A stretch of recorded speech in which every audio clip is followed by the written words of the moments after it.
सुप्रभात बच्चों, हिंदी कक्षा में आज आपका फिर से स्वागत है। तो आज हम एक नया पाठ शुरू करने वाले हैं और इसका नाम है वचन का पालन। वचन मतलब प्रॉमिस, और प्रॉमिस को कैसे निभाया जाता है हम इस पाठ से सीखेंगे। ठीक है, तो चलो शुरू करते हैं। कर्नाटक के एक गांव में कालिंग नाम का एक ग्वाला रहता था। वह हर रोज सुबह नदी में स्नान करके माथे पर तिलक लगाकर गायें चराने जंगल जाता था। गायें जंगल में घास चरती थीं। चरते चरते गायें जंगल में दूर तक चली जाती थीं। कालिंग उन गायों को शाम के समय बांसुरी बजाकर अपने पास बुलाता था। कालिंग की बांसुरी की मीठी आवाज सुनकर गायें उसके पास आती थीं। गायों के प्रति उसका प्रेम था। पुण्यकोटी नाम की गाय को सहसा अपने बछड़े की याद आई जो भूखा था। वह अपने बछड़े को दूध पिलाने जल्दी जल्दी आने लगी। एक बाघ पुण्यकोटी पर आक्रमण करने तैयार हुआ। अब पुण्यकोटी ने कहा, मेरा बछड़ा भूखा है, वह दूध पीने मेरी राह देख रहा है। मैं उसे दूध पिलाकर तुरंत लौटूंगी, तब तक मेरी प्रतीक्षा करना। तब बाघ ने कहा, तुम्हारी बात पर मैं विश्वास नहीं करूंगा। जो हाथ से छूट जाता है वह वापस नहीं लौटता, इसलिए मैं अभी तुम्हें खा लूंगा।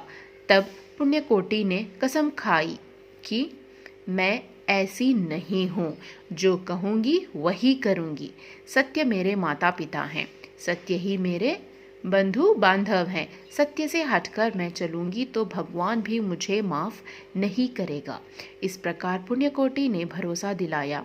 पुण्यकोटी की बात पर विश्वास करके बाघ ने उसे जाने दिया। बछड़ा भूख के मारे माँ का इंतजार कर रहा था। पुण्यकोटी ने आकर उसे प्यार से दूध पिलाया। बाद में उसने बीती घटना सुनाकर बछड़े से कहा कि मुझे अपने वचन के अनुसार बाघ के पास जाना है।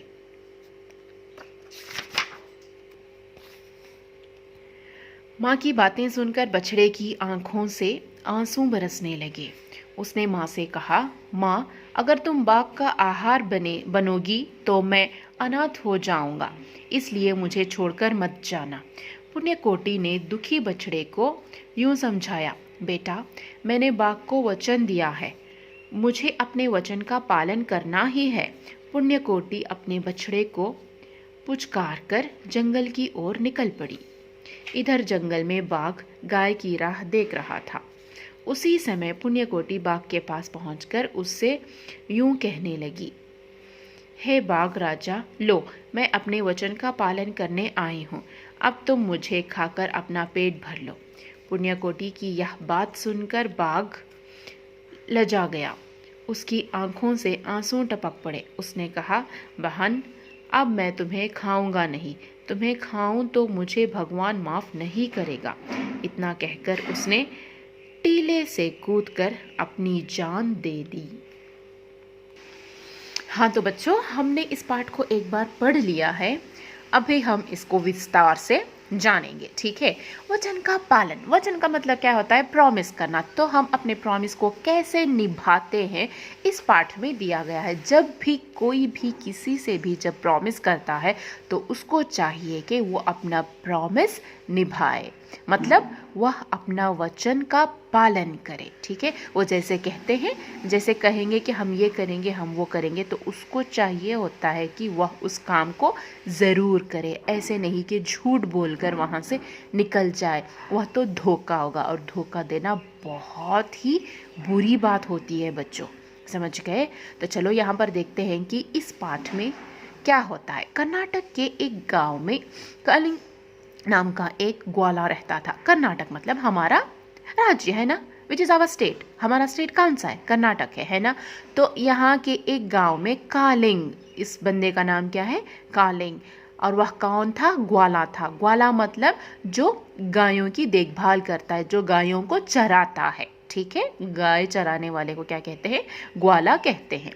वह हर रोज सुबह नदी में स्नान करके माथे पर तिलक लगाकर गाय चराने जंगल जाता था। वह क्या करता था, हर रोज नदी जाता था ताकि वो अपने आप को पाक साफ कर ले। वहां पर स्नान करता था और अपने माथे पर तिलक लगाना मतलब अपने फोरहेड पर, माथा मतलब फोरहेड पर तिलक लगाता था, मतलब क्या, कुमकुम लगाता था। और फिर वहां से कहाँ जाता था, जंगल जाता था। किस लिए, गायें चराने के लिए निकल पड़ता था। गायें जंगल में घास चरती थीं। गायें जंगल आकर क्या करती थी, वहां पर घास चरती थी। वो अपनी भूख मिटाती थी, घास खाती थी। तो जंगल में बहुत ज्यादा हरा भरा होता है ना, तो इसलिए वह क्या करता था, ग्वाला गायों को लेकर जंगल आ जाता था।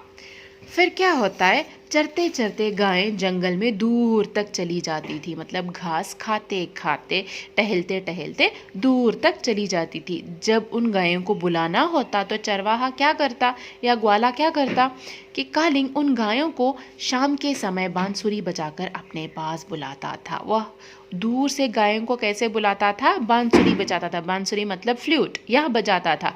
उसकी मीठी आवाज़ सुनकर सारी गायें जो दूर तक जा चुकी होती थी वह सारी वापस आ जाती थी। कालिंग की बांसुरी की मीठी आवाज़ सुनकर गायें उसके पास आती थीं। फिर क्या होता था कि गायों के प्रति उसका प्रेम था। कालिंग को गायें बहुत ज़्यादा पसंद थी, वो उनसे बहुत ज़्यादा प्रेम करता था और गायें भी उससे बहुत ज़्यादा लगाव था। और इन गायों में से एक गाय थी जिसका नाम था पुण्यकोटि। क्या था उसका नाम, पुण्यकोटि नाम की गाय को सहसा अपने बछड़े की याद आई जो भूखा था। उससे क्या होता है कि अचानक उसको अपने बछड़े की याद आ जाती है। बछड़ा मतलब गाय का छोटा सा बच्चा। गाय के बच्चे को क्या कहते हैं, बछड़ा कहते हैं। और उसको याद आ जाता है कि उसका बच्चा, उसका बछड़ा भूखा है, मतलब उसको भूख लगी है। तो वह अपने बछड़े को दूध पिलाने जल्दी जल्दी आने लगी। तो क्या करते हैं, जब छोटा बच्चा होता है तो माँ उसको क्या करती है, फीड करती है, दूध पिलाती है। तो इसको भी अपने बच्चे की याद आती है, तो वह उसको दूध पिलाने के लिए निकल पड़ती है वहाँ से। एक बाघ पुण्यकोटि पर आक्रमण करने तैयार हो गया।